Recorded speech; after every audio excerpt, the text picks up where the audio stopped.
आता तर हे सांगितल्यामुळे लोक परत एकदा दशावतार बघतील तर पाय दिसतात का, पाय सुचलेले पाय दिसतात का बघतील. की इंग्लिशमध्ये बोलत होते. हु इज इट?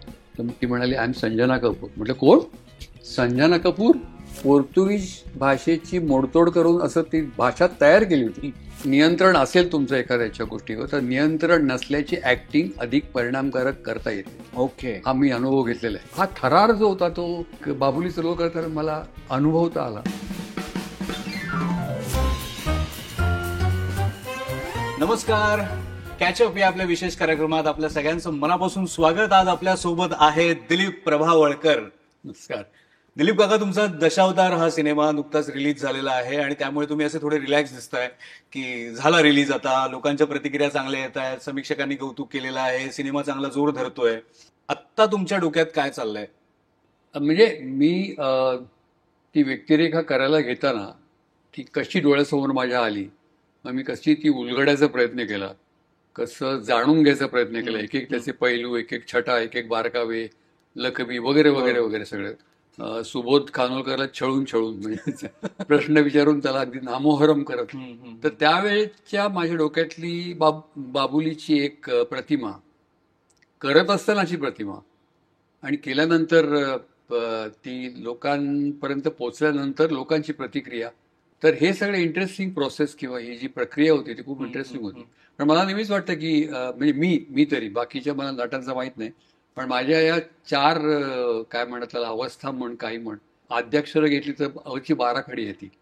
म्हणजे तयारी करत असताना अस्वस्थता असते, कॅमेऱ्यासमोर ते आव्हान असतं, आधीची अस्वस्थता तयारीची, आव्हान ती करत असताना तिसरी आद्याक्षर म्हणजे उत्सुकता. म्हणजे हे आता मी केलेलं आहे ते कसं स्वीकारलं जातं आणि जर ती यशस्वीपणे माझ्या मनासारखी स्वीकारली गेली तर आनंद. वा. म्हणजे असं या प्रोसेसमध्ये ती अचिपणाकडे जाते.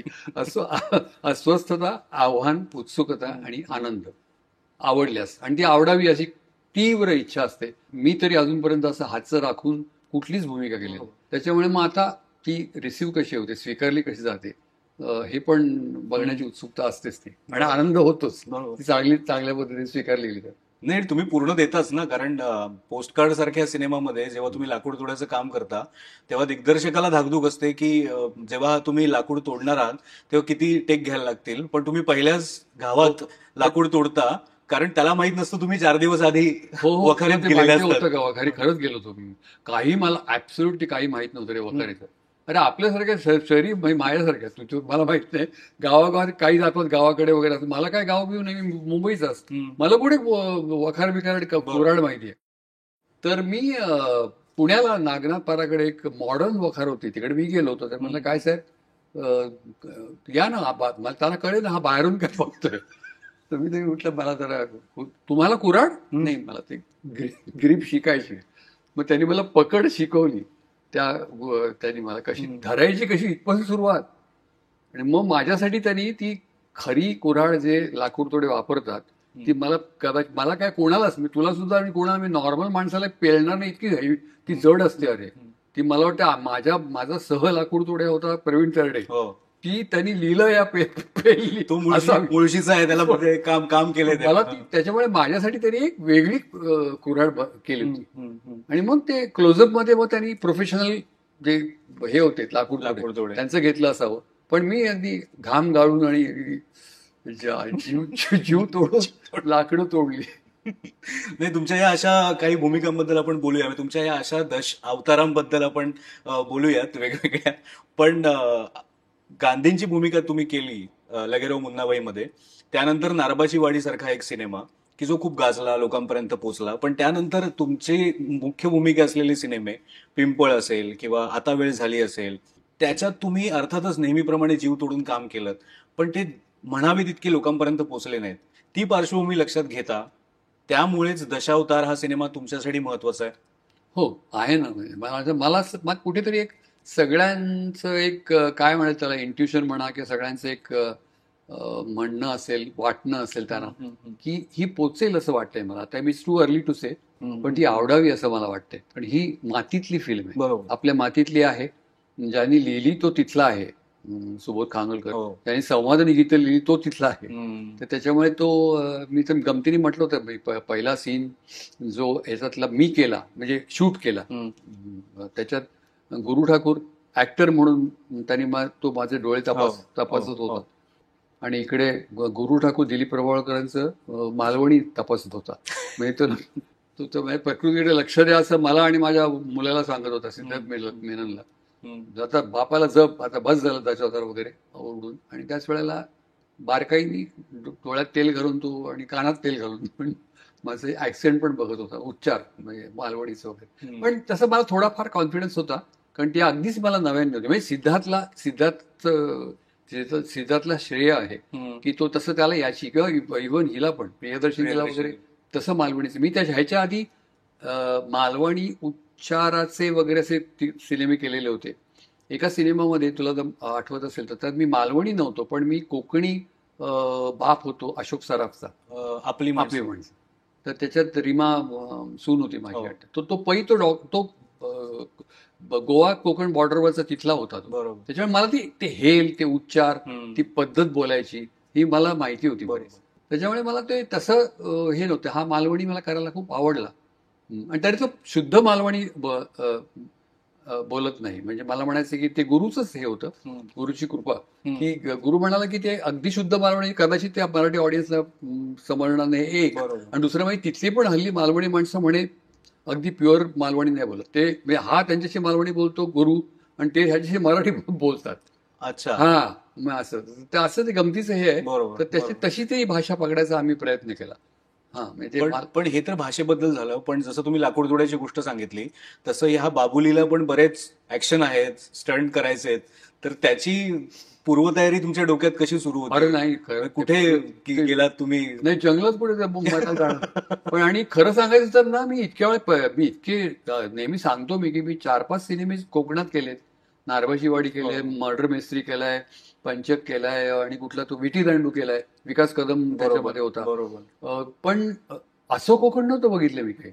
मी ह्याने कुठनं लोकेशन रेकी करून काढले. अरे रामा, ते हे स्वतः दोघे कोकणातले असणारच वाटतं. पण त्यांनी त्यांचे नातेवाईक म्हणा की स्थानिक त्यांचे काय ओळखीचे पाळखीचे मित्र सगळ्यांना कामाला लावले होते. आणि सगळे इतके आपलं काम आहे असं धरून त्यांनी त्या ज्या लोकेशन काढलं होतं ना, आम्हाला तुला सांगतो, बाप रे, मी थक्क झालो. मी आपल्या इतकं कोकण समृद्ध आहे, श्रीमंत आहे, सुंदर आहे, हे मला नव्याने कळलं. आणि मला खूप आनंद झाला ते करताना. जंगल म्हणजे प्रॉपर जंगल होतं. अरे मी भरत जाधवनी विचारले की अरे इथे घेतला ना सिनेमा, दुसरं जंगल कसं पाहिजे, हे कुठलंही जंगल रात्री सारखं दिसतं असं नाहीये. सुबोध म्हणत प्रत्यक्षाला ते वेगळं, तर ते घनदाट जंगल. म्हणजे कोकणात असं आहे असं वाटावं. बरं, पाण्यात माझे सीन्स होते. ते पाणी म्हणजे पाणी नाही, म्हणजे पाणी म्हणजे खाडी, उथळ नदी, खोल नदी, आणि नदीच्या खाली म्हणजे अंडर वॉटर, असे सीन्स केले. हे हा थरार जो होता तो एक बाबुली सलोकर तर मला अनुभवता आला. खरंच आहे. तुम्ही आता प्रेक्षकांना हे सांगायला हवं की मी सिनेमा पाहिलाय, त्यामुळे मी सांगू शकतो की जंगल म्हणजे जंगल, आणि तो जो कोकणाचा जो फील आहे तळ कोकणातला तो तिकडे दिसतोय. पण तुम्ही आता पाण्याचा उल्लेख केला म्हणून विचारतो, तुम्ही ह्याच्यात थोडीफार तंत्रज्ञानाची मदत तुम्हाला झाली असेल, पण तशी मदत तुम्हाला चिमणराव सिनेमा जेव्हा झाला तेव्हा नव्हती. कोल्हापुरात जेव्हा तुम्ही तलावात गटांगळ्या खायच्या होत्या, गमत पाहिजे का मला एखाद्या गोष्टीमध्ये कौशल्य असेल तर कौशल्य नसलेलं जास्ती चांगलं दाखवतंय. अच्छा. नियंत्रण असेल तुमचं एखाद्याच्या गोष्टीवर, तर नियंत्रण नसल्याची ऍक्टिंग अधिक परिणामकारक करता येते. ओके. हा मी अनुभव घेतलेला आहे. मला असं वाटत होतं की ते कठीण असेल. नाही, उदाहरणार्थ तर मी लहान असताना मला वडिलांनी, माझे वडील खूप काही करायला लावायचे, आणि आपण मुलासाठी करायला लावतोय हे त्याला कळू न देता. तर त्यांनी मला आमच्या दादरला, मी लहानाचा मोठा झालो, नंतर पुण्याला गेलो, तर महात्मा गांधी ऑलिम्पिक स्विमिंग पूल या तिकडे मी पोहायला शिकलो. मी बऱ्यापैकी पोहतो तलावात, समुद्रात वगैरे पोहलेलं नाही, पण पोहतो. याचा मला बुडण्याची ऍक्टिंग करताना तो उपयोग झाला. तर तो आता उल्लेख केला तो चिमणरावमध्ये तो प्रसंग असा होता की स्काउट मास्टर चिमणराव म्हणतो मुलांना ट्रिपला घेऊन जातो, मुलांना पाण्यात उतरवतो, स्वतः काठावर उभा राहतो, कारण तो पाण्याला घाबरत असतो चिमणराव. आणि मग तो तिथे अरे असं नाही पोहायचं, असं नाही पोहायचं करत करत मग ते म्हणतात अण्णा आप्पा, माझी मुलं मला आप्पा म्हणतात, मोरवण महिना, आप्पा तुम्ही काठावरून आम्हाला सूचना द्यायचा, तुम्ही उतरा ना खाली. मग काय घाबरतो की काय असं म्हणतो उतर, आणि गटांगणा खायला लागतो. गटांगण ते एवढं खोल नसतं, ते एक खेडूत ओरडतो, अहो साहेब कशाला आरडाओरडा करताय, ते एवढं मांडी एवढंच पाणी आहे, तुम्ही पाय टेकलं तो उभं राहिला, आणि मग उभा राहतो मी. मग बाकीचे मुलं, तुम्ही घाबरलात, तुम्ही घाबरला, अरे नाही तसं नाहीये, बुडणारा माणूस कसं करतो तुम्हाला दाखवत होतो मी आता, असं तो म्हणतो. बुडणाऱ्या माणसाची ऍक्टिंग करून दाखवतो असं.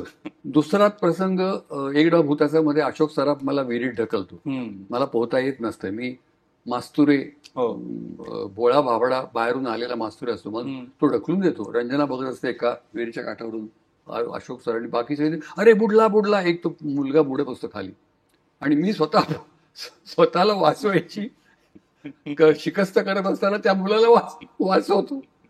असं त्याच्यामध्ये ते जुळून आलं. एक दुसऱ्यांदा झालं, तिसऱ्यांदा छक्के पंचे या सिनेमामध्ये सविता प्रभुणे बरोबर माझं एक गाणं पाण्यात होतं. त्यावेळेला तरी सविताला, आता मला माहित नाही, सविता प्रभुणेला पोहता येत नव्हतं आणि ती पाण्याला घाबरायची. मला चांगल्यापैकी पोहता येत होतं. माझं नाव राजा, असा कसं तू राजा, असं काहीतरी गाणं होतं मला. आणि असं हे काय करतोस, गटांगळा काय खातोस वगैरे अशा अर्थाचं. खरं म्हणजे ती इतकी घाबरत होती की ते गाणं म्हणताना ह्याच्यामध्ये तिचे त्या रिफ्लेक्टरवाल्यांनी पाय तिचे धरून ठेवले होते, आणि मी मस्तपैकी ह्याची ऍक्टिंग करत होतो बुडण्याची. तर हे तीन ह्याच्यामध्ये मला कौशल्य असताना कौशल्य नसल्याची ऍक्टिंग करायला मला स्विमिंगचा उपयोग झालेला आहे. तर तसं इथे स्विमिंग कसं नव्हतं दशावताराच्या मध्ये, पोहणं असं, म्हणजे पोहणं मी खाडीत पडतो, त्याच्याबरोबर पोहायला लागतो, आणि मग मला जमत नाही पोहायला. तो माझा मुलगा अस्वस्थ होतो, आणि तो पट्टीचा पोहणारा तांडेल असतो, रवी काळे, असं. तर ते पण ह्याच्या आधी म्हणजे असे गटांगळ्या खाण्याचे सीन्स आधी होते. मला ते पाण्यावरून आठवलं. आपण मग अशी धाकधूक बद्दल जे बोललो, तर प्रत्येक वेळेला असं होतं की चिमणराव जेव्हा सुरू होतं तेव्हा तुमच्या मनात असं यायचं की तेंडुलकरांना काय वाटत असेल चिमणराव बघून, किंवा हसवा फसवीसाठी मेकअप करत असताना जेव्हा तुम्हाला कळतं की बाहेर डॉक्टर लागू आलेत आणि ते आज प्रयोगाला बसणार आहेत, तेव्हा तुमच्या मनात येतं की त्यांची काय प्रतिक्रिया असेल. आत्ता दशावतारच्या निमित्ताने तुमच्या मनात अशा कोण व्यक्ती आहेत की ज्यांच्या प्रतिक्रिया तुम्हाला जाणून घ्यायला आवडेल, की अरे ह्यांना हा दशावतार कसा वाटेल? नाही, खरं नाही आहे आत्ता. अगदी प्रांजळपणे सांगायचं असं, मला आम पब्लिक म्हणजे सगळ्या तऱ्हेच्या प्रेक्षकांना, बायका, पुरुष, मुलं, कॉलेजची पोरं, सगळे सिनियर सिटीजन, सगळ्यांना मिळून असं मला असं वाटतं की त्या सगळ्यांना मिळून ह्या एक इफेक्ट, त्या परिणाम त्या सिनेमाचा काय होईल याचं मला कुतूहल आहे. एक सामूहिक मला एक हे असं स्पेसिफिक किंवा पर्टिक्युलर असं काही नाही सांगत. नाट्यच वेळेला झालेलं आहे असं पुष्कळ. डॉक्टर लागू आले की मला पोटात गोळ्या, हरी, म्हणजे आतमध्ये मला जेव्हा निरोप यायचे की आज हसवापसवी बघायला पु ल देशपांडे आले, सुनीताबाई स्वतः आले, दुसऱ्या एका प्रयोगाला पुण्याच्या म्हणून भीमसेन जोशी आले, मला अक्षरशः अमोल, मी आतमध्ये मला भयंकर भीती वाटते. मी दिसत दाखवायचं नाही, कारण मी त्यात कृष्णाराव हेरमकर जो रोल करायचो शेवटचा 88 वर्ष, त्यात मी गायचो प्रिय पहा. तर पुलंसमोर आणि भीमसेन जोशींसमोर मी प्रिय पहा गाणं म्हणणं, त्याच्यामुळे माझं सगळं अभिनयाचं कसब मी त्या भूमिका करताना पणाला लावायचोच, पण इकडे जास्ती लावायचो. म्हणजे मला ती स्टेजवरची मोनिका आग्रह करायची खूप की कृष्णराव तुम्ही आता इतकी थकलात, तुम्ही आता गात नाही, पण जरा सौभद्रमधलं तुमचं ते पेटंट पद म्हणा ना. तर मी तर ते बाहेर सारखं डोळ्यासमोर हे भीमसेन जोशी समोर बसलेत, पु ल देशपांडे समोर बसलेत, असं यायचं. त्याच्यामुळे मी म्हणायचो अगदी त्या बेअरिंगमध्ये कृष्णरावांच्या, दात नाही आहेत, कोकणी हे आहेत, आतनं अरे असा आवाज येतोय, हे सगळं जाड चष्मा आहे. तर ह्या सगळ्या बेअरिंगमध्ये मी म्हणायचो की बाळा आता पूर्वीच्या नाही, आता मला पूर्वीसारखं गाता येणार नाही, एकेकाच्या वैभवाचे आता भग्नावशेष उरलेत. तर हे मी इतक्या, तू काय म्हणशील त्याला म्हणे, मी माझं सगळं जे काय थोडे फार मोठे गुण जे काय आहेत माझ्यामध्ये ते सगळं कसं पणा लावून मी हे वाक्य इतकं इफेक्टिव्हली म्हणायचा प्रयत्न करायचो, आणि ते इफेक्टिव्हली म्हटलं जायचं. कारण म्हणजे मग आता जर गाण्यात काही कमी जास्त झालं तर ते याला गाणं येत नाही म्हणून नाही, मी गाणं शिकलो नाही कधी, गाणं येत नाही, सुराचं कान आहे पण गाणं शिकलो नाही, तर त्याच्यामुळे नसून हे वयामुळे आता तो असा थोडा बेसूर गात असेल असं एकमेकाला म्हणते, अशी मी सोय करून ठेवली होती. असा डांबरटपणे केला होता. पण ते त्याला हो. पु ल भीमसेन जोशीचं मी त्यांच्या गळी गाणं उतरवलं मी. पण त्याला तुम्हाला म्हणाले, अरे आश्चर्य तू चांगला गातोस असं मला म्हणाले. हो, तू चांगला गातोस. पण तुला एक सांगू का अमोल, मला एक मोठा मोठा मोठा आधार होता म्हणजे गोविंदराव पटवर्धनांचा ऑर्गन हा. रेकॉर्डेड माझ्या साथीला होता. वा. हा, तर ते माझ्या जवळ राहायचे दादरला, दादर पोर्तुगीज चर्चला. तर मी जेव्हा हे नाटक करायचं झालं त्यांच्याकडे गेलो, त्यांनाच म्हटलं की मी घाबरत म्हटलं, अहो ते एवढ्या मोठ्या दिग्गजांना त्यांनी साथ दिलेली आहे. मी बरोबर. कोण? तर गोविंदराव पटवर्धनाकडे गेल्यानंतर गोविंदराव म्हणाले की काय आहे तुला? म्हटलं प्रिय प्रिय पहा गाणं म्हणायचंय. पण ते मला नाही म्हणायचं, कृष्णाराव हेरमकर या 89 वर्षाच्या म्हाताऱ्याच्या आवाजात मला म्हणायचंय, कापऱ्या आवाजात, बोळक्या तोंडानी असं, आणि स्पष्ट शब्द ऐकू जातील असे. असं ते कळलं तर पाहिजे ना काय म्हणतो ते. बरोबर. गा गा ते का पट्टीचे गोविंद म्हणजे मी. हो, हो, हो, तर हो. ते बसले बघ हे घेऊन, ऑर्गन पेटी होती, पेटी म्हणून बघ गा. तर मी गायला लागलो. तर ते थांबले, मला म्हणाले की काय रे तू आवाज चोरतोयस कशाला? म्हटलं अहो मी गाणं शिकलो. नको तू गा ना, मुक्त कंठाने गा म्हणे. मला 10 बोट आहे, मी तुला बरोबर पकडतो कुठे कुठले, असं मला गोविंदराव म्हणाले. तू कुठल्याही पट्टीत गा, मी तुला पकडतो बरोबर. आणि मग त्यांनी मला कॉन्फिडन्स दिला. आणि मग आम्ही लालचंद स्टुडिओमध्ये जाऊन ताडदेवचे तिथे रेकॉर्डिंग केलं. अच्छा. मी गायलो प्रिय पहा गाणं. गोविंदराव आणि शेखर खांबेटे बाहेर बसले होते. गोविंदरावांनी ऑर्गनवर ते गाण्याला साथ दिली. ते प्रिय पहा मी गात होतो आत, आणि शेखर तबल्याला होता. आणि काय पाहिजे, मी भाग्यवान आहे. खरंच. आणि मग ते कम्प्लीट गाणं रेकॉर्ड झालं. आणि मग माझा आवाज हे केला, मी लाईव्ह म्हणायचो गाणं. आणि त्यांचा कम्प्लीट रेकॉर्ड केलेला आवाज मी 750 प्रयोग केले. सगळ्यात गोविंदराव पटवर्धन आणि शेखर खांबेटे माझ्या सोबत विंगमध्ये होते. वा. काही लोक गणले म्हणजे काही लोक म्हणायचे, गोविंदराव आलेत का, आम्हाला जरा भेटायला आवडतं. गोविंद, आणि मी बोलायचो त्यांच्याशी. त्यांचा आवाज होता का रे, गोंद्या गोंद्या करून तुम्ही बोलायचं. अरे केवढा मोठा झालास, मी तुला एवढासा पाहिला हाफ चड्डीत वगैरे. पण तुम्हाला आश्चर्य देणारे काही क्षण होते ना, म्हणजे सत्यदेव दुबे दुसऱ्यांदा आले प्रयोगाला आणि मुलांना घेऊन. मी तू जे म्हणतोस ना, ते आले का मी भीती वाटायची, मला अशी भीती वाटायची. दुबे आणि फटकळ माणूस ना. पण चक्र म्हणजे काही थिएटरचा माणूस खरा होता. तो म्हणतो काही ये क्या कर रहा है, तो मला मिमिक्री करतोस का 6 लोकांची, 6 लोक हे काय नाटक आहे असं म्हणायचं मला उगाच. मी इमॅजिन करतो की दुबे माझ्याशी बोलतायत नाटक संपल्यावर. नाही, ते प्रेमातच पडले. त्याच्यानंतर काही तुला सांगतो अमोल, हसण्यासारखंच येते. काही लोकांनी असे ते चष्मे विष्मे लावले. असे एक मुलगा आला नोटपॅड घेऊन. ते म्हणजे हे काय, नाही आम्हाला जरा तुमचं कॅरेक्टरायझेशन स्टडी करायचं. म्हणजे हे असं दुबेजींनी सांगितलं की कॅरेक्टरायझेशन स्टडी. अरे तर ते परत आले मुलांबरोबर बघायला. एवढंच नाही, तुला अमोल सांगतो, मला खूप तुम्हाला एकेका नाटकाने बरंच दिलंय काय काय. किती आता तू सांगितलं म्हणून परत सुरू होतं माझ्या मेमरीची ही. एकदा मी पुण्याला असताना मग एकदा फोन आला. तर म्हटलं कोण, तर ती इंग्लिशमध्ये बोलत होते. मग हु इज इट, तर ती म्हणाली आय एम संजना कपूर. म्हटलं कोण? संजना कपूर, पृथ्वी थिएटर म्हणून. तर आता आम्ही इकडे दुबईजींची 75 करतोय.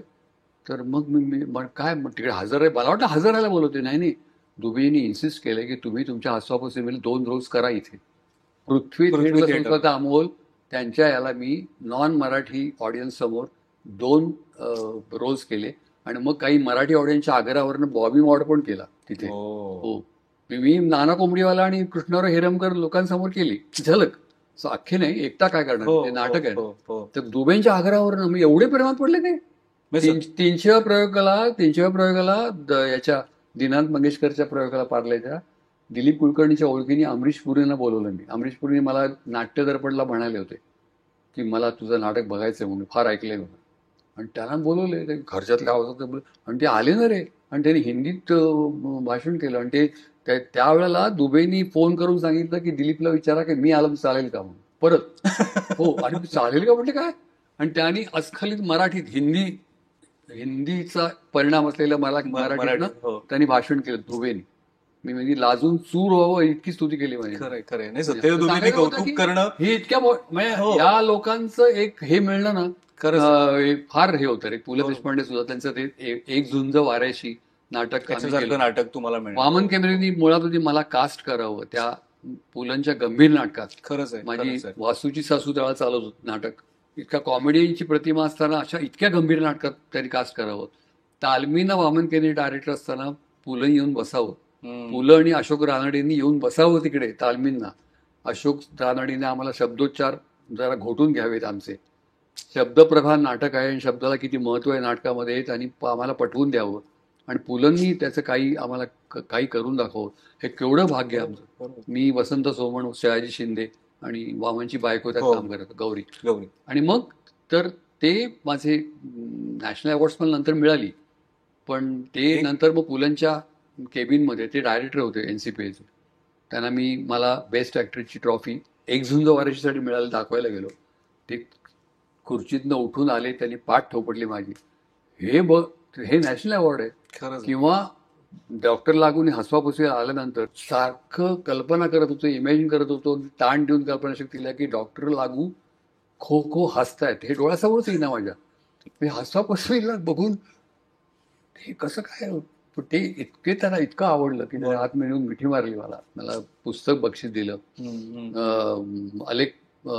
अलेक गिनेस नावाच्या ब्रिटिश ॲक्टरचं 8 रोल असलेल्या सिनेमाची कॅसेट दिली. हो, काइंड हार्ट्स अँड कॉरोनेट्स नावाची, काइंड हार्ट्स अँड कॉरोनेट्स या नावाची अलेक करेन्सी फिल्म आहे.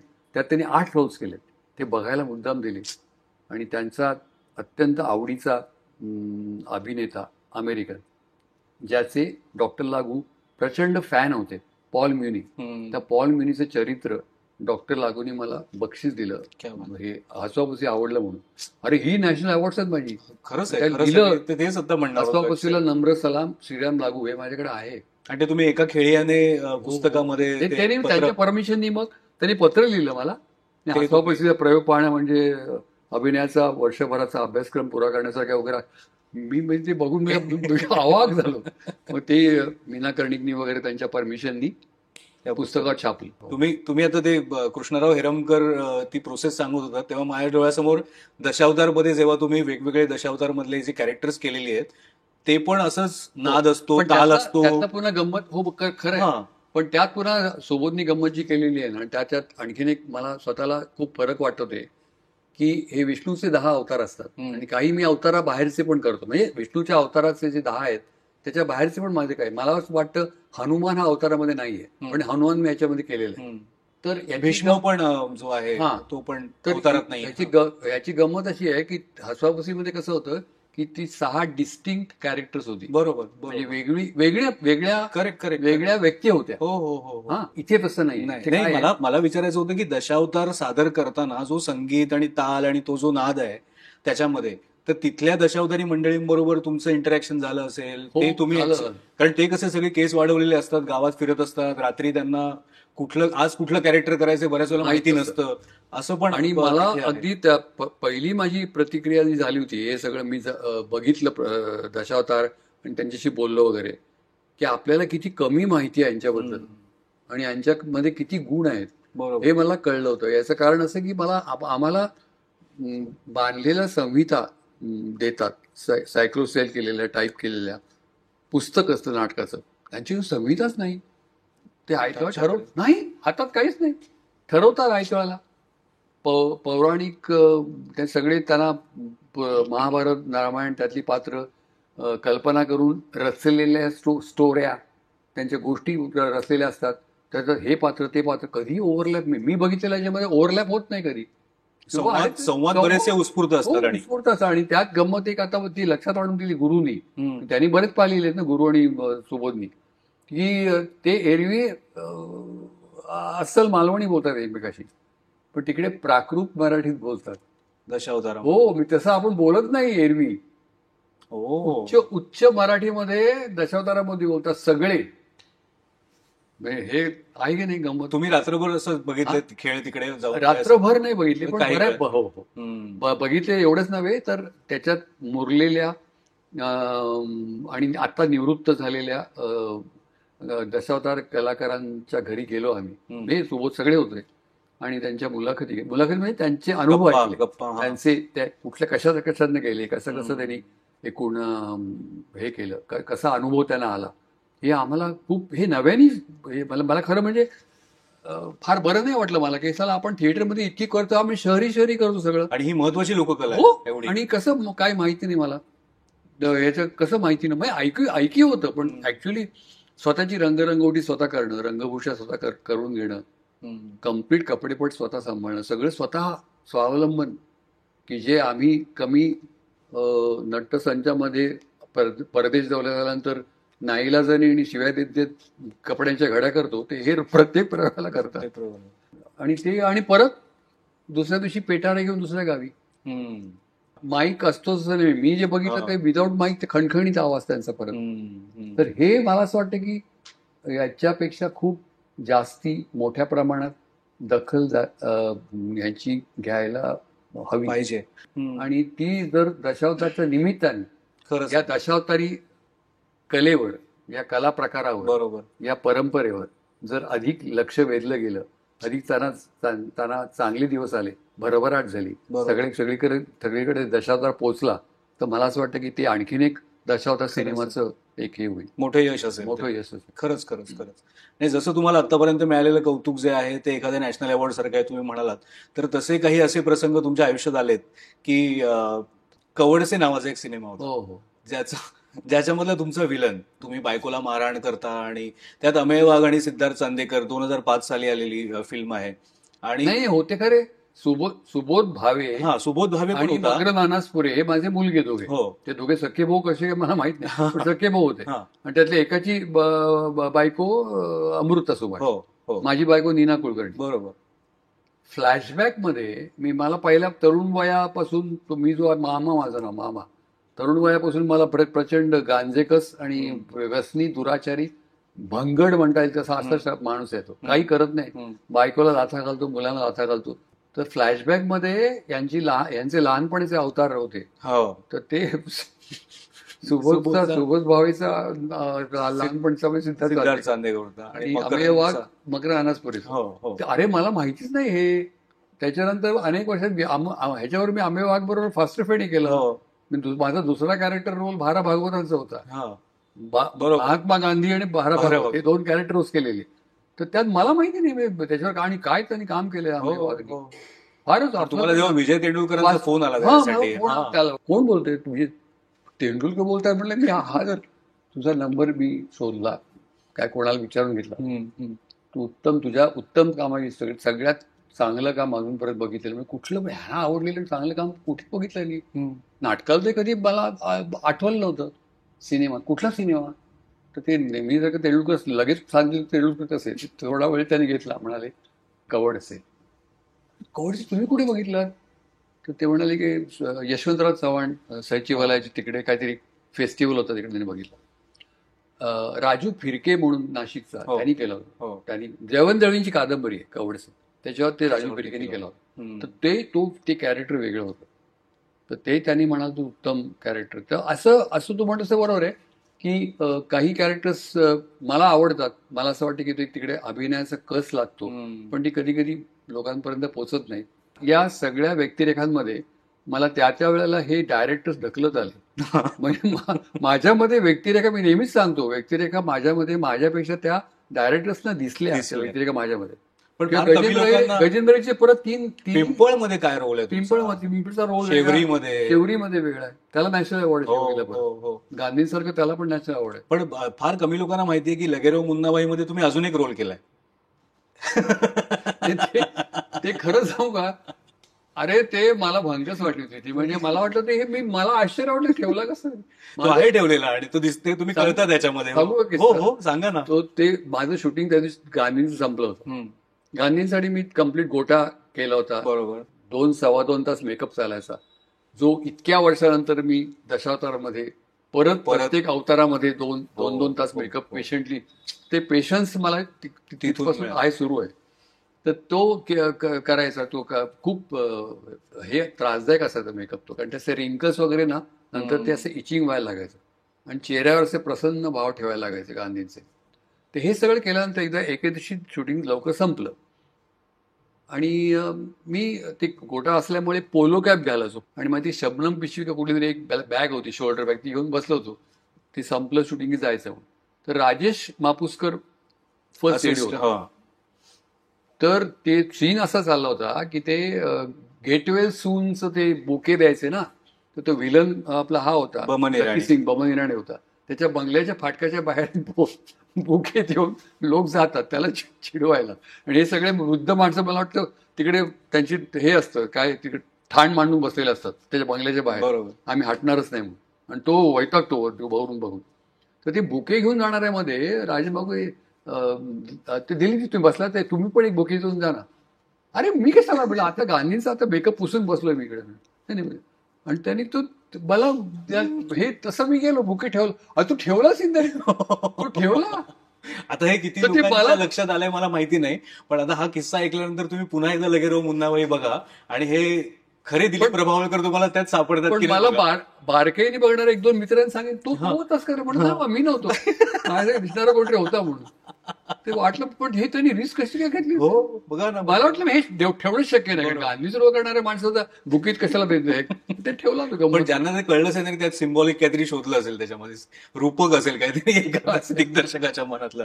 एक तुमची संधी हुकली होती जेव्हा तुम्ही आदिवासी माणसाचं खूप अभ्यास करून त्यांच्याबद्दल माहिती घेऊन ठेवली होती, कारण भालजींनी तुम्हाला सांगितलं होतं की, तर काय नेमकं त्यांच्या डोक्यात होतं त्यावेळेला? आता मला आठवायला लागेल जरा, खूप वर्षांपूर्वीची गोष्ट आहे, पण भालजी पेंढारकर त्यांना त्यावेळेला दिसणं कमी झालं होतं त्यांचं. आणि ते मला वाटतं साहित्य सहजमध्ये आले होते, त्याने मला भेटायला बोलवलं. आणि ते असे पांढरी अर्धी चटणी पारद्या हे करून बसले होते, मला आठवते. प्रभाकर पेंढारकरांनी लिहिलेली स्क्रिप्ट होती ती, त्यांच्या मुलांनी. मग त्यांनी असे स्थितप्रज्ञासारखे बसले होते असे, आणि त्यांना दिसत नसल्यामुळे ते सरळ बघत होते, माझ्याकडे बघत नव्हते ते.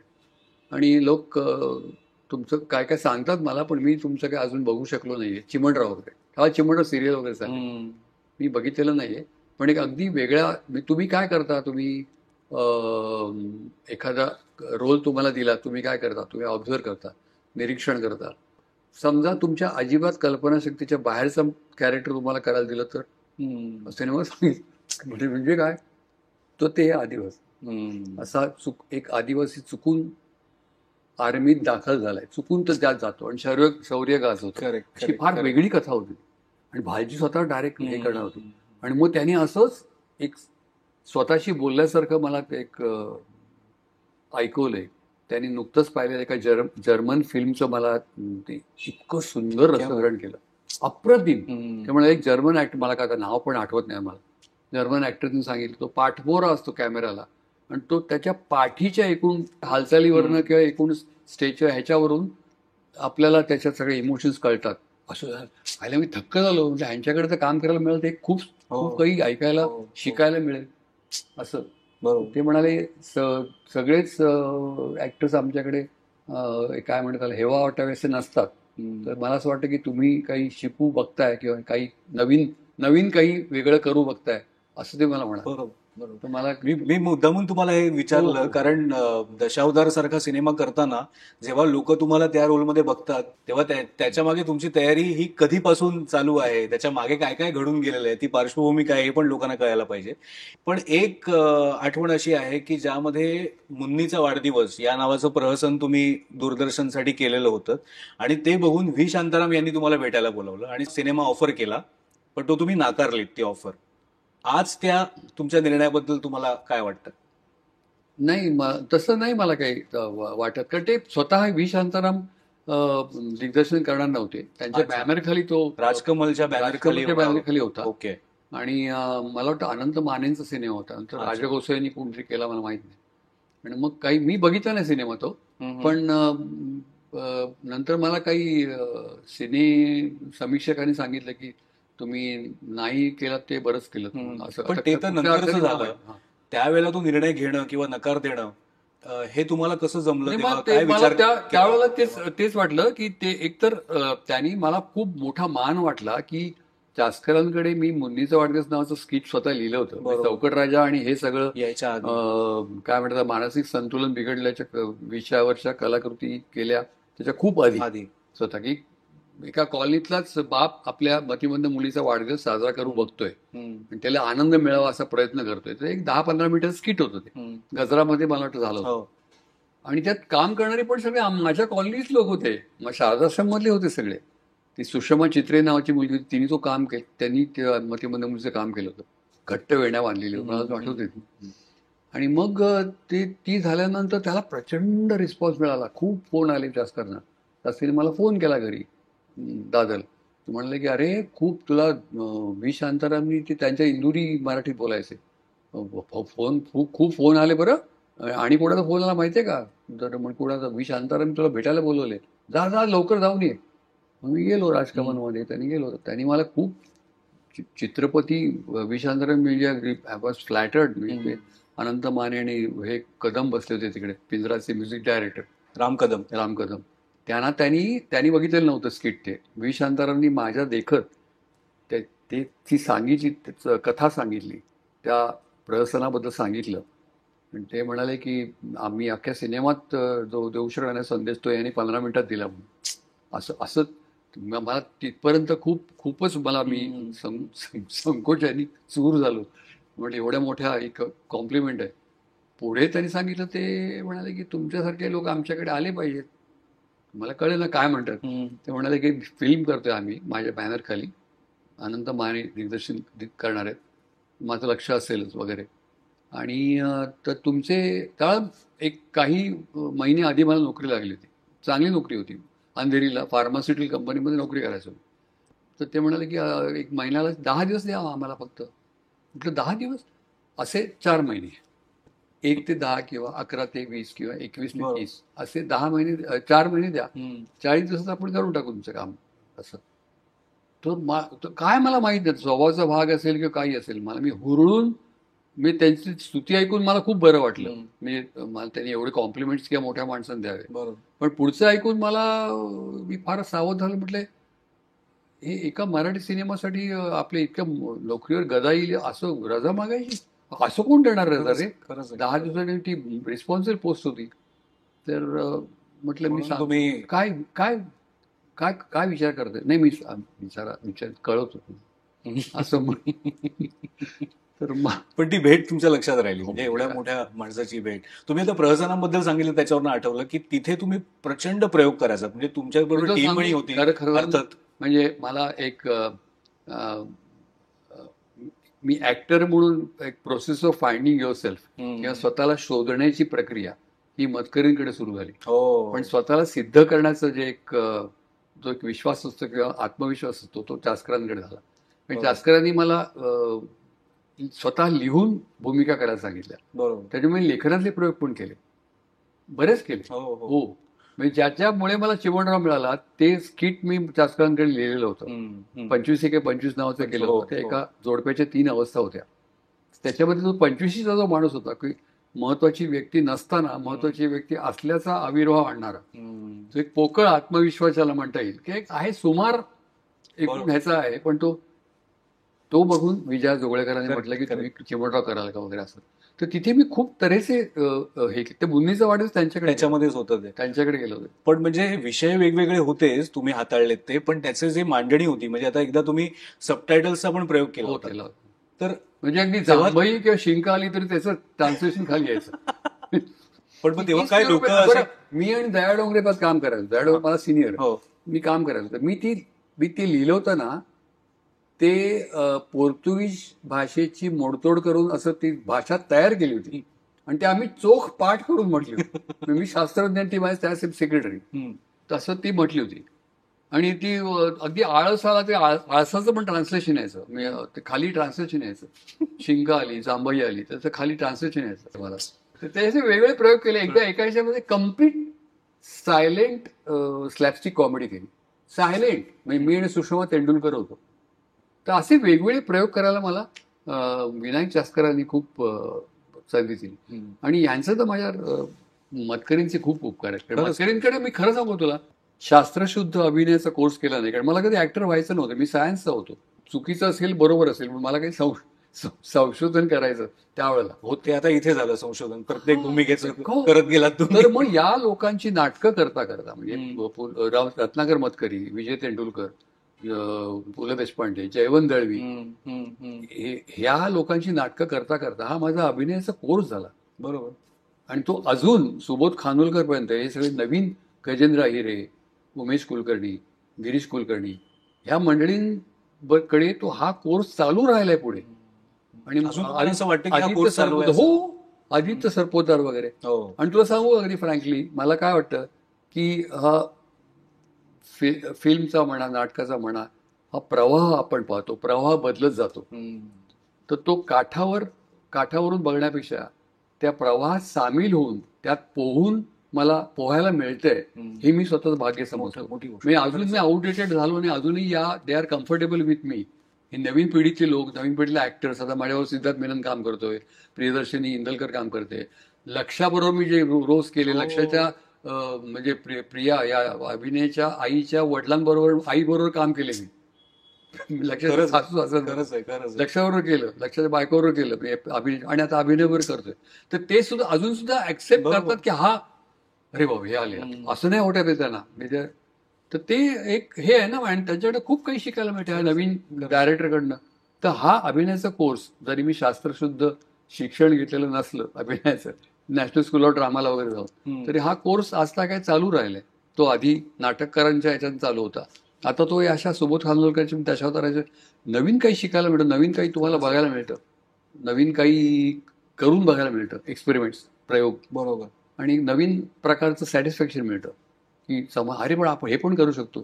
तर हे संधी मिळणं, आव्हान पेलणं, आणि त्याच्यानंतर हे मी निभावून नेऊ शकलो, हा आत्मविश्वास मिळणं, हे फार महत्वाचं आहे. खरंच आहे, खरंच आहे. म्हणजे एक कॉन्फिडन्स आहे मला की मी करू शकलो.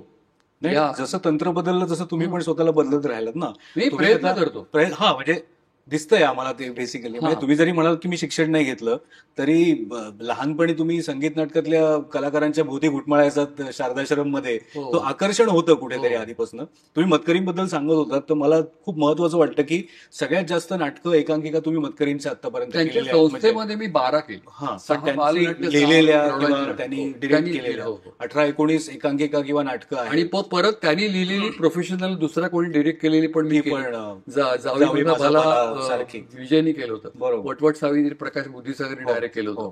पण म्हणजे त्यांचं महत्व ह्याच्यासाठी वाटतं मला तुमच्या करिअरमध्ये की त्यांनी वेगवेगळ्या साच्यातल्या भूमिका तुम्हाला दिल्या. अगदी 2 दिवस आधी तुम्हाला पोर्ट्रेट सारखा म्हणजे आर्मी ऑफिसर करायला लावला त्यांनी. दरवेळेला मला तो आत्मविश्वास नसायचा, माझ्यापेक्षा तो दिग्दर्शकांना असायचा, आणि मी नाहीच म्हणायचो मला हे नाही जमणार. पण ते त्यांनी दिल्यामुळे मला ते नवीन एक फाइंडिंग होतं ना, नवीन एक गवसणं होतं स्वतः. अरे हे मी हे करू शकतो, मी पर्सनॅलिटी नसताना आर्मी ऑफिसर करू शकतो, मी बाई नसताना चेटकी करू शकतो. हे असं सगळं हे मतकरींनी कास्टिंग केल्यामुळेच झालं. खरंच आहे. आणि तुला सांगतो, मी मतकरींकडे त्यांच्या संस्थेत, बालनाट्य संस्थेमध्ये 6 मुलांची नाटकं केली. 6ही रोज वेगळे होते.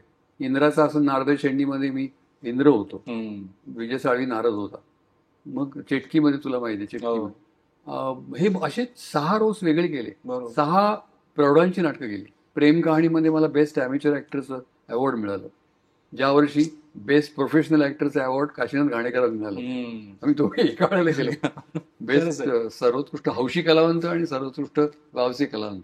तर हे सगळं मतकरींमुळे झालं. बरोबर. तर त्यामुळे हे आपण हेही करू शकतो, हेही करू शकतो, हे मला वाटायला भाग पाडण्याचं कारण मतकरी. बरोबर. मतकरींनी तुम्हाला एक प्रकारे ढकललं त्या रोलमध्ये. विनायक चास्करांनी तुमच्याकडनं प्रहसनं लिहून घेतली आणि त्याच प्रहसनात तुम्ही कामही केलीत.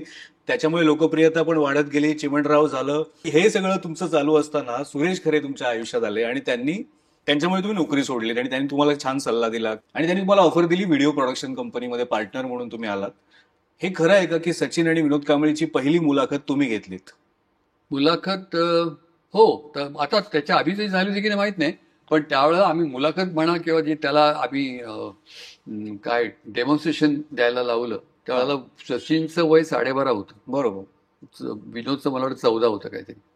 आणि आम्ही त्या सुरेश खरेंबरोबर जे केलं, माझे सिनियर पार्टनर, आमची व्हिडिओ प्रोडक्शन हाऊस होतं. त्यात आम्ही स्पोर्ट्सवरच्या काही डॉक्युमेंटरीज केल्या होत्या.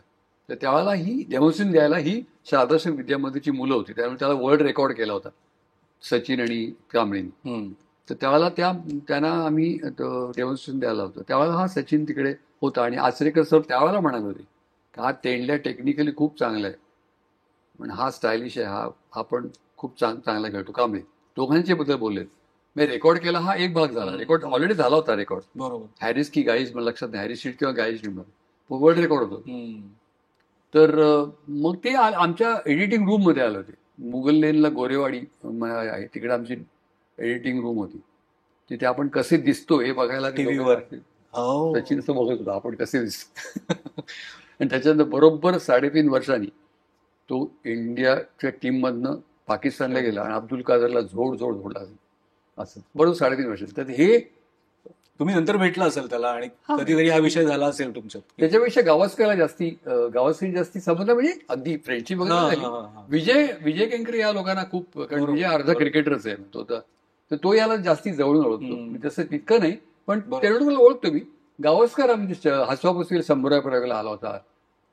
मीण भक्ती करायचो, फार्स, पळापळा कोण पुढे हा. त्या 200 प्रयोगाला गावस्कर आला होता. असं गावस्कर बरोबर. आलं. आणि गुगली या माझ्या पुस्तकाला ब्लर गावस्कर लिहिले हो, हो. इंग्लिशमध्ये. बरोबर. पण त्यावेळेला तुम्ही अण्णा हजारेंवर पण डॉक्युमेंटरी केली होती. त्यावेळेला केली होती. राळेगण आम्ही गेलो होतो सगळे. राळेगण मला वाटतं सिद्धी- विनय आपटे आमच्या बरोबर होता. विनय आपटे, मी, ओके. सुरेश खरे, राळेगण सिद्धी, राळेगण सिद्धीला. हो. तिथे गेलो होतो आम्ही. अण्णा मला वाटतं त्यांनी त्यावेळेला दारूमुक्तीचे काही प्रयोग केले होते प्रयोग आणि केले. आणि ते सगळं ते पहिल्यांदाच असं विलेज आम्ही बघितलं, म्हणजे असं काही घडू शकतं किंवा असं घडवणारा माणूस आहे त्या पहिल्यांदा. पण त्यावेळेला तुम्ही हे प्रोड्यूस केलेलं सगळं मटेरियल आहे कुठे, म्हणजे काय कुठेच नाहीये ते. मला आवडलंच सगळं बघायला. हो, ऍक्च्युली, कारण अण्णा हजारेंना आता त्या रूपात मला बघणं- अण्णा हजारेंना आणि तेंडुलकरला असं शिकवताना हो, हो, म्हणजे हो. अगदी ते कुठेच नाहीये म्हणजे. आणि मग बॅडमिंटनची केली होती. प्रदीप हो. गंधेनी मला खूप मदत केली. प्रदीप बरोबर. गंधे बॅडमिंटन स्टार, त्यांनी खूप मदत केली. आणि मग आम्ही मोठे स्टार सगळे आमच्याकडे badminton, how to play badminton, how to play cricket झालं, हाऊ टू प्ले बॅडमिंटन ही स्क्रिप्ट मिली होती. त्याच्यावेळेला हे नंदू नाटेकर वगैरे, ज्यांना मानायचो मी, ते हिरो होते आमचे. बरोबर. तर नंदू नाटेकरनी वगैरे त्याच्यात भाग घेतला होता त्यावेळेचे सगळे. आणि ह्याच्यात संदीप पाटील, कटो षटकारामध्ये मी लिहायचो, त्या संपादक संदीप पाटील होता, प्रकाशक निखिल वागळे होता, त्यात मी लिहायचो. तर तो संदीप पाटील डेमॉन्स्ट्रेशनला आला होता. ह्याच सचिन तेंडुलकर ज्यात होता ना त्याला बलविंदर संधू होता. ओके. तो एक अनुभव वेगळा होता. वसंतराव देशपांडेची मैफिल आम्ही केली होती. हो, हो. आज ती बघायला किती मजा येईल. पण नाही, माहित नाही कुठे गेलं, खरंच माहित. पण हा असा वेगळाच अनुभव होता तो. हे सगळे वेगवेगळे अनुभव तुम्ही अगदी घेतले. वेगळे अनुभव आहेत.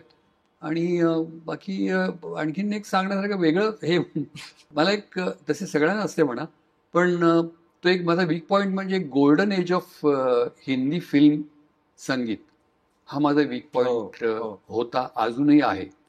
त्यावेळेला मी बऱ्यापैकी माउथ ऑर्गन वाजवायचो. आता मागाशी तुला मी स्विमिंगचं सांगितलं, तसं माउथ ऑर्गन मी स्विमिंग येत असताना येत नसल्याची ऍक्टिंग केली, पण माउथ ऑर्गन येत असल्यामुळे माउथ ऑर्गन वाजवण्याचे प्रसंग 3 नाटकात आहेत. एक तेंडुलकरांचे लोभ नसावा ही विनंती मी पहिलंच नाटक होतं. अरविंद देशपांडे, ते पहिलं नाटक अरविंद देशपांडेंनी सांगितल्यामुळे. मग प्रेम कहाणीमध्ये मी स्टेजवर माउथ ऑर्गन वाजवता येत नाही, कसे रे बाबा तुम्ही वाजवता, असं मी कौतुकाने रवी पटवर्धनला म्हणायचो. तो माझा रूम पार्टनर होता नाटकात प्रेम कहाणी मतकरींच्या. आणि कसे रे वाजवतो तुम्ही, खरंच मी आता आंघोळी जातो असं म्हणून पंचायतून मी आत जायचो. आतमध्ये दुसरा माउथ ऑर्गन ठेवलेला असायचा आणि मी त्याला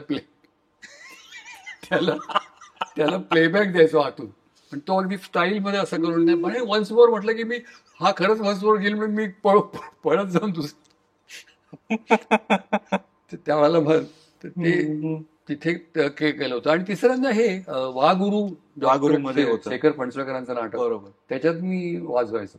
तेही पत्नींचा सल्ला घेतला, अशोक पत्नींचा. अहो म्हटलं हा विजय काही करायला सांगतोय मला, तर मी कधी उत्साहाने असं नव्हतं, खरं आहे माउथॉर्गन कुठे नाटकात कुठे रे माउथॉर्गन, ते विविध गुणदर्शन आहे का काहीतरी ऑर्केस्ट्रा. तर मी पत्नींना म्हटलं अहो हा मला नाटकात माउथॉर्गन वाजायला सांगतो, ते काय असं ते फार बोलायचं. म्हटलं किती वेळ वाजवू म्हणजे तो आउट ऑफ प्लेस वाटणार नाही. 40 सेकंद मी 40 सेकंद आनडीमधलं चांदखिला तारे असं वाजव. तर तुम्ही सांगायचं होतं की ते गाण्याचं गाण्याचं एक तर अंग. गाण्याचं मला स्वतःला वाटतं काय म्हणजे ऑन अ सिरियस नोट मला स्वतःला असं वाटतं हे great great great music directors होते आणि एकाच त्या पिरियडमध्ये सगळे झाले एकापेक्षा एक. आत्ताच्या जनरेशन नेक्स्टचं काय मत आहे मला माहिती नाही पण आम्ही जीव टाकला त्या गाण्यावर खूप लोकांनी. हम्म. म्हणजे मी जाम प्रेम करायचो Shankar Jaikishan, S D Burman, Salil Chowdhury, OP Nayyar, हे कोण ना तू सी रामचंद्र, हम्म. मदन मोहन, एकापेक्षा एक वसंत देसाई, खय्याम, सज्जाद वगैरे वगैरे, रोशन, हे सगळ्या. तर ते मला स्वतःला असं वाटतं की त्या कधी कधी लताच्या गाण्याच्या आर्ततेने एक मूड दिलेला आहे एखाद्या अभिनयातल्या एखाद्या व्यक्तिरेखेसाठी. हो. लताच्या आवाजामध्ये ते चालींमध्ये मॅजिक आहे ती तुम्हाला स्पर्श करते. वा. जशी तुम्ही वाचून एखाद्या रोलची तयारी करता तशी ही गाणी ऐकून सुद्धा रोलची तयारी केलेली आहे. एक अगदी पटकन आठवलं उदाहरण देतो. याच्यामध्ये घर तिघांचं हवं नावाचं नाटक होतं. ताराबाई मोडकांवरच्या रीमा काम करायची. हो. तिच्या अत्यंत व्यसनी आणि हुशार नवऱ्याचा रोल मी करायचो, बॅरिस्टर. खरी स्टोरी होती. मतकरींचं अप्रतिम लेखन आणि दिग्दर्शन होतं. तर मी काय काय करता येईल याच्यामध्ये बॅरिस्टर त्यांचं कधीच जमलं नाही दोघांचं. खूप तो त्रास झाला ताराबाई मोडकर. पण तो हुशार, एका बाटलीच्या ह्याच्यात तो केस जिंकून द्यायचा वगैरे असं. तर अनुराधा सिनेमातलं गाणं आहे रविशंकर, हाय रे ओ दिन क्यों ना आये, लता मंगेशकर. त्या गाण्याच्या मूडनी मला कधी कधी असे स्वभाव वैशिष्ट्य दिले आहेत. हो. हळवेपणा त्याचा एक आता ते सांगता नाही येणार पण मला सुद्धा असं वाटतं अमोल की आता ते जरा थोडा मोठाच विषय आहे तो. हो. या कला एकमेकात गुंतलेल्या असतात. बरोबर. आणि एका कलेचं तुमची आवड, एका कलेत हे असलेलं ते तुम्हाला कुठल्या तरी दुसऱ्या आविष्कारासाठी, दुसऱ्या कलेच्या आविष्कारासाठी मदत करत असू शकेल असं मला वाटतं. खरंच आहे, खरंच. हा आता म्हणजे मी म्हणजे गायलोय आता हे प्रियपा गाणं म्हणतो, विठ्ठलामध्ये गाणी म्हटलेली आहेत वगैरे वगैरे. नाही दशावतार गाणी पण लिपसिंग करायचं आहे तुम्हाला. शिकलेलं नाही मी पण संगीताचा कान असणं हे तुम्हाला गद्य भूमिकांना सुद्धा उपयोगी पडतं. तुमची लयीचा तुमचा एक भान असणं, लय, ताल, वेग, पट्टी. म्हणजे तुम्ही काही लोक जर अशी एका पट्टी बोलत तुम्ही भलत्या पट्टी बोलणार नाही. तुम्हाला संगीतच हे असेल पेस स्पीड करेक्ट असं तर ते या एकमेकांना मदत करतात. नृत्य एखाद्या भक्ती उत्तम डान्स करायची त्याचा किती उपयोग भक्तीच्या मोमेंट्स असायच्या ना स्टेजवरच्या ते बन होत्या ते उपयोग होतो. बरोबर. नाही ते एखादी थबक थबक चालली अशी नाही चालायची कधी ग्रेसफुल होती. म्हणजे इव्हन अगदी त्या हिचा फुलराणी मधला रोल करताना सुद्धा ते ग्रेस किती होती. ही ह्या कला त्या तुम्हाला तुम्ही जर त्यात पारंगत नाही म्हणणार मी पण एक हे असाल ना थोडंसं तर तुम्हाला त्या उपयोगी पडतात, पूरक असतात एकमेकांना. तर तसं मला या गाण्याच्या बाबतीत वाटतं सिरियसली. खरंच आहे. पण मला एक महत्वाचा प्रश्न तुम्हाला विचारायचा आहे की तुम्ही कॉलेजमध्ये असताना जेव्हा पहिली एकांकिका केली होती जनावर नावाची, त्याचं प्रमोशन म्हणजे पोस्टर स्वतः बनवणं आणि ते तिथे नोटीस बोर्डावर लावणं, ते प्रमोशन आणि आता हे सुरू असलेलं प्रमोशन तिथपर्यंत तुम्ही आलेला आहात. पण तुमचा उत्साह अजूनही टिकून आहे. तुम्ही हे सगळं ही प्रोसेस कशी बघताय, कशी एन्जॉय करताय? थोडंसं तुमचं एक ज्याला अडॅप्टेबिलिटी म्हणतात ना, लोक विचारते की तुम्ही आता नाटक, टीव्ही आणि सिनेमात फरक काय. तर फरक तुमची स्वतःची अडॅप्टेबिलिटी किती आहे, तुम्ही किती लवकर आणि किती हुशारीने स्वतःला ऍडजस्ट करता करेक्ट बदललेल्या त्या माध्यमात. तसं हे बदललेल्या तू आता जे म्हणाला सगळं ते तुमची माझी अडॅप्टेबिलिटीच झाली. बाबुलीचा रोल करताना दशावतारामधला ते शारीरिक, मानसिक, भावनिक सगळे ताण होतेच. बरोबर. असं नाही की बाबा चला आता आणखीन करूया, आपल्याला रात्रभर चालायचं, आम्ही माझा थकवा विसरून गेलो वगैरे असलं. आणि शोभूने सांगितलं असेल तुला की तुला माहित असेल की सिनेमा शूटिंगच्या आधी काही दिवस म्हणण्यापेक्षा काही आठवडे मला चिकुनगुन्या झाला होता. त्याच्यामुळे डॉक्टर शेखर फणसळकर जे नाटकाशी चित्रपटाशी संबंधित आहेत ते म्हणाले हे ह्याच्यात नाही, त्यांनी स्टिरॉइडचा मारा केला आणि मग यांच्याकडे आणि मग ते सगळे सीज उद्योग जंगलाती पाण्याखाली वरती वगैरे सगळं केलं पण चिकुनगुन्यामध्ये उठलं होतं. त्याच्यामुळे आता हा आणि मुलाखती म्हणून सांगितलं तो ते कमी नाहीत हे लोक की दिलीप काकांचे पाय सुजलेले मी जवळून बघितले, पाय सुजलेले जवळून बघितले, पाय दाबून दिले काही तो सिद्धार्थ सांगत होता, सिद्धार्थ मीनन, तो मुलगा आहे ना माझा. हा तर आम्ही जेवायला बसायचो स्वयंपाकघरात सिनेमातल्या. सिनेमा सीन आहे तसे. हा आता तर हे सांगितल्यामुळे लोक परत एकदा दशावतार बघतील तर पाय दिसतात का, पाय सुजलेले पाय दिसतात का बघतील. तर ते 50 दिवस मी शूटिंग केलं. ते 50 दिवसातले 20-22 दिवस रात्रीचं शूटिंग होतं, हो 6 PM to 6 AM. तर त्याच्या परत 1.5-2 तास आधी जायला लागायचं.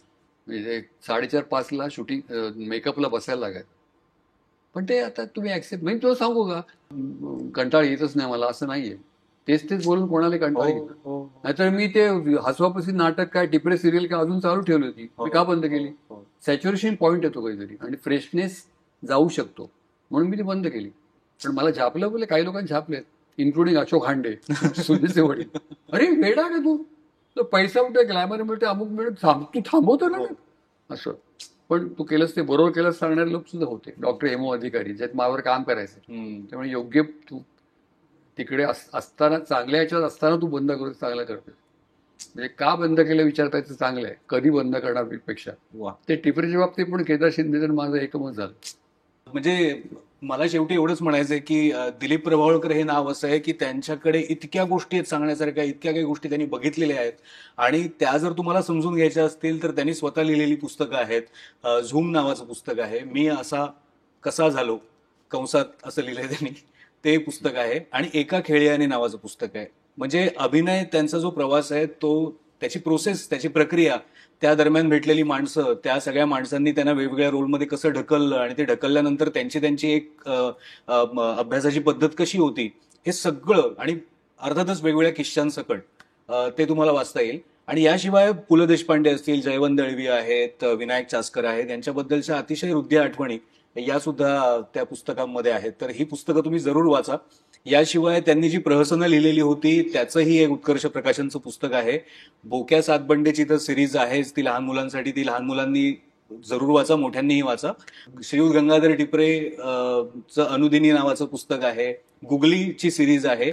आणि पत्रापत्री नावाचं पुस्तक, ते तुम्ही पुस्तक आधी नका वाचू, त्याचे आता प्रयोग सुरू होतील पत्रापत्रीचे विजय केंकरेम बरोबर, तर ते तुम्ही आधी प्रयोग बघा आणि मग पुस्तक वाचा. आणि सगळ्यात महत्वाचं, आत्ता थिएटरमध्ये जाऊन दशावतार हा सिनेमा बघा आणि कसं वाटतंय ते नक्कीच कळवा, आम्हाला सुद्धा कळवा.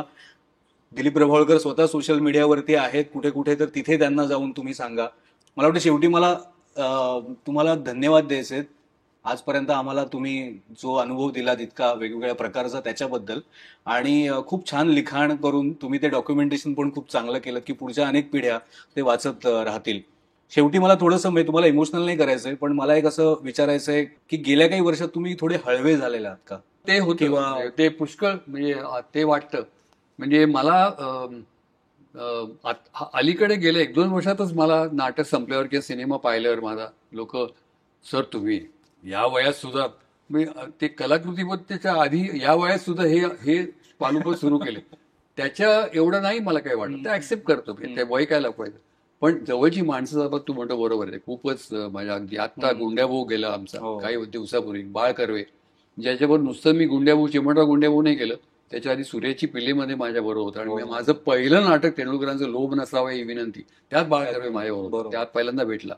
मग आम्ही सूर्याची पिल्लेमध्ये होतो. चिमणराव गुंड्याभाऊ, तर आम्ही किती अनुभव घेतले. मी तुला सांगायला की आम्ही पहिले टीव्ही स्टार्स होतो. एकच चॅनल, एकच सिरियल, लोकांना दुसरं चॉईस. पहिली दूरदर्शन मालिका आणि पहिले तुम्ही टीव्ही स्टार आम्ही होतो. कुठे झालं की तो अनुभव सुरुवातीला खूपच खरंच आहे तुम्हाला दचकवणारा असायचा. तर त्यात ते सगळं आम्ही शेअर केलं बाळ बरोबर. तर तो बाळ आत्ता गेला आणि खूप जवळचे गेला. अतुल गेला, शिरीष कणेकर. पण अतुल परसरेचं बरं म्हणजे खूप हे वाटतं, कारण माझे अगदी कॉन्टॅक्ट होताच होता, आवडी निवडी. आता मी म्हटलं हिंदी फिल्म संगीताचं अगदी तसंच अतुलचं होतं आणि आम्ही ते शेअर करायचं. त्याने एकदम चांगलं गाणं ऐकलं की तो मला पाठवायचा, मी त्याला पाठवायचो. किस्से, खोडकरपणा, खटाळपणा, असे हे सगळं बरेच नाव आहेत. विक्रम गोखलेवर आम्ही किती सिनेमा केला. नाटक आप्पा आणि बाप्पामध्ये तो त्याचे मेसेज यायचे, ते खाली तो लिहायचा, विक्रम लिहायचा नाही, बाप्पा लिहायचा, तुझा बाप्पा असं. तर हे सगळे जवळची माणसं गेल्यानंतर कधीतरी एकदम जाणवतं की अरे, भास्वापस्वी जर मला इतकं सुंदर दीप्ती प्रभावळकर पाटील उमुपा करणारा मेकअप पण गेला आमचा, सुभाष विरजे, हेमू अधिकारी गेले. लीलाधर कांबळी गेले, रमाकांत देशपांडे गेले, ही सगळी माझी सगळी तो डोलारा सांभाळणारा प्रभाकर सावंत होता, तो गेला, चित्रे काका गेले, ज्यांनी मला कॉन्फिडन्स दिला की हे व्यावसायिक नाटक होऊ शकतं असं पॉसिबल मला नव्हता. माझी नेहमी पहिल्यांदा निगेटिव्ह प्रतिक्रिया असायची दरवेळेला, पण ते सांगायचे करत. तर अशीच सगळी हळवेपणा आला असेल तर त्यांच्यामुळे येतो का. खूप आपले जवळचे माझे वर्गमित्र काही गेले, फार जवळचे गेले, पण त्यांच्या मुलांशी वगैरे संपर्क राहिलाय माझा मी बराच. ह्या सिरियल संपल्यानंतर आता चिमणराव मध्ये काम केल्यानंतर आमची फॅमिलीमध्ये जी मंडळी होती, आई तर गेल्या त्या सुलभाकोरांनी, पण काऊ पुण्यात असते, स्मिता पावसकर, मग मुलं, एक मोरू अमेरिकेत असतो. तर बाळ काका गेल्यानंतर, बाळ कर्वे गेल्यानंतर त्याचं आलं मेसेज मला, महिन्याचं काम करणे अरुणा पुरोहित कंपालाला असते युगांडा, तर संपर्क आहे. आणि 3 नंबरचा मुलगा राघू म्हणजे गणेश मतकरी, हो, त्याचे सगळे संपर्क कुठेतरी हळवेपणा सगळ्यांमध्ये आहे, असं माझ्या एकट्यामध्ये असं नाही. खरंच आहे. तर ते तो अनुभव, वेगळा अनुभव सगळ्यांनीच घेतला ना एका वेळेला. खरंच नाही, ठीक आहे, पण हा सगळा हळवेपणा थोडा वेळ बाजूला ठेवूया आणि तुम्हाला शुभेच्छा दशावतारासाठी. खरं तर ज्या मला खरं तर सुरुवातीलाच द्यायला पाहिजे होत्या, पण त्या शुभेच्छा आहेतच. आणि असाच तो जास्तीत जास्त लोक बघत राहतील, तुम्हाला प्रतिक्रिया मिळत राहतील. जाता जाता मला तुम्हाला एक भेट द्यायची आहे, तर ती दशावतार कोकणातली फिल्म आहे, तर कोकणचा मेवा तुमच्यासाठी आहे. सांडगी मिरची पासून ते पाचकरस, आंबा पोळी, फणस पोळी, तर ह्याचा पण तुम्ही आस्वाद घ्या. हो, नक्की नक्की. हे आमच्या कॅचअप परिवाराकडून तुमच्यासाठी खास. थँक्यू. तर मी तुम्हाला पुस्तकांबद्दल सांगितलं, दशावतारबद्दल सांगितलं. दिलीप काका, तुम्ही आता आमच्या प्रेक्षकांना सांगा की आमचं चॅनल सबस्क्राईब करा म्हणून. तुमचं ऐकतील ते जसं सिनेमाबद्दल ऐकतात. पुष्कळ दिवस यायचं राहिलं होतं या चॅनलवर, तर तुम्ही सबस्क्राईब करा, लाईक करा आणि जास्तीत जास्त लोकांना हा बघू दे आणि आनंद घेऊ दे असं मला वाटतं. आनंद घेऊ दे आणि वेगळा अनुभव त्यांना या चॅनलच्या गप्पांमधनं मिळू दे. नमस्कार. धन्यवाद. थँक्यू.